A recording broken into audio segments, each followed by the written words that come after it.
अस्सलाम वालेकुम, मैं मलिक रियाज़ हूँ। आप यूट्यूब चैनल देख रहे हैं। यकीन की दौलत बहुत बड़ी दौलत है, और यकीन अगर अल्लाह ताला की ज़ात पाक को होगा तो ये आपकी ईमान की जो है ना वो पुख्तगी का बायस बनेगा। हाँ, एक दिन हज़रत फ़ातिमा तो ज़हरा रज़ी अल्लाह ताला अन्हा जो है वो बीमार हो गई। तो मौला कायनात जनाब अली उल मुर्तज़ा आपके करीब आकर बैठे और कहने लगे कि आपने कभी भी मुझसे कोई फरमाइश नहीं की, कभी भी मुझसे कुछ नहीं कहा, कोई चीज़ मांगी नहीं है। आज आप फरमाइश करें, आज मेरा दिल कर रहा है कि मैं आपकी कोई फरमाइश पूरी करूं। तो हज़रत फ़ातिमा तो ज़हरा ने उनसे अर्ज़ की कि मुझे जो है ना वो एक अगर आज अनार मिल जाए ना आज अनार खाने को दिल कर रहा है, आज तबीयत ठीक नहीं है, अनार खाने को दिल कर रहा है, अगर आज एक अनार मिल जाए तो क्या ही बात है। हज़रत अली रज़ी अल्लाह तआला अन्हु के पास उस वक़्त एक दिरहम था। तो वो चले गए बाज़ार के अंदर और बाज़ार से एक दिनर के एवज़ एक अनार ख़रीदा। जब ख़रीद कर वापस पलटे, घर की तरफ आ रहे थे तो रास्ते में एक फ़कीर, एक गरीब बूढ़ा जो है ना वो सदा लगा रहा था। तो आपने वो अनार उनको दे दिया। आपने महसूस किया कि इसको ज़्यादा ज़रूरत है, और वो थे भी, ज़ाहिर बात है, मौला कायनात हज़रत अली रज़ी अल्लाह तआला अन्हु थे।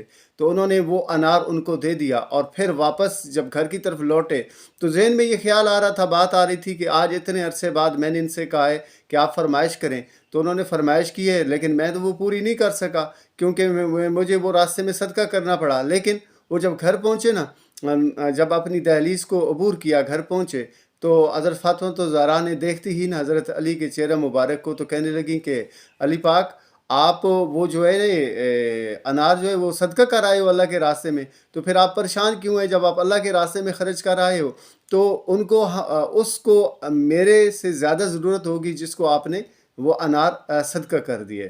तो वो आकर आपस में बैठे ही थे, बातें कर रहे थे कि दरवाज़े पे फिर दस्तक हुई।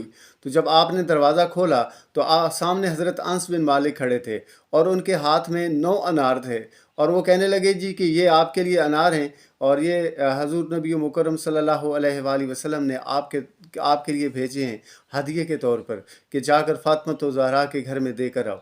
तो हज़रत अली रज़ी अल्लाह अन्हु कहने लगे कि ये जो 9 अनार हैं ना, ये हमारे नहीं हो सकते। तो हज़रत अनस बिन मालिक ने कहा नहीं नहीं, उन्होंने आपके लिए भेजे हैं। हज़रत अली रज़ी अल्लाह अन्हु ने कहा कि जी नहीं, ऐसा नहीं है, ये किसी और के होंगे, किसी दाएं बाएं किसी और के लिए भेजे होंगे, ये हमारे लिए नहीं है। क्योंकि अल्लाह ताला खुद फरमाता है कि जो मेरे रास्ते में 1 रुपया खर्च करेगा, मैं उसको उसका 10 गुना दूंगा। तो मुझे तो 10 गुना मिलना चाहिए था। तो हज़रत अनस बिन मालिक मुस्कुराए, और उन्होंने ना जेब से एक और अनार निकाला, और उसको जो है ना 9 की बजाय 10 को मुकम्मल किया और वापस उनको दिए। वो कहने लगे कि मैं हजूर ने आपके लिए 10 अनार ही भेजे हैं, मैं जस्ट चेक कर रहा था आपका जो है ना रिएक्शन, मतलब आप कहते क्या हैं, मैं ये चेक कर रहा था, मैं ये चेक कर रहा था कि आपका यकीन किस कदर पुख्ता है अल्लाह की ज़ात पाक पर।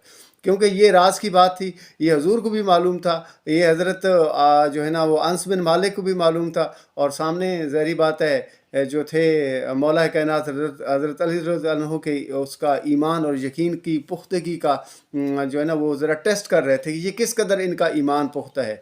आज भी अगर हमारा अल्लाह ताला की ज़ात पर ईमान पुख्ता हो, और अगर वसाइल न भी हों, अगर जो है ना वो वसीला किसी भी चीज़ का ना भी हो, तो अल्लाह ताला बग़ैर वसाइल के भी दे सकता है। अल्लाह ने ये कई दफ़ा तारीख़ में करके दिखाया है कि जो है ना अल्लाह ताला ने हज़रत इब्राहीम अलैहिस्सलाम के लिए आग को ठंडा किया, हज़रत यूनुस अलैहिस्सलाम को मछली के पेट के अंदर ज़िंदा रखा, और जनाब हज़रत यूसुफ़ अलैहिस्सलाम को कुएँ में गिरने से बचाया, और हज़रत इस्माईल अलैहिस्सलाम को छुरी से के नीचे से भी बचा लिया, और इस चीज़ पे भी कादिर है कि वो बग़ैर माँ और बग़ैर बाप के भी पैदा कर दे, और बग़ैर बाप और माँ के पैदा किया जनाब हज़रत आदम अलैहिस्सलाम को। ये सारी चीज़ें कि अल्लाह की ज़ात पाक पर जब आपका यकीन होता है, तो फिर अल्लाह ताला जो है ना वो न होनी को भी करके दिखाता है, क्योंकि वो इन्नल्लाह अला कुल्लि शैइन क़दीर है। अल्लाह ताला की ज़ात पाक पर अपने यकीन को पुख्ता कीजिए। हज़ूर नबी मुकर्रम सल्लल्लाहु अलैहि वसल्लम से दिल व जान से मोहब्बत कीजिए। हज़ूर नबी मुकर्रम सल्लल्लाहु अलैहि वसल्लम की ज़ात पाक पर दुरूद व सलाम का नज़राना पेश कर दीजिए। शुक्रिया।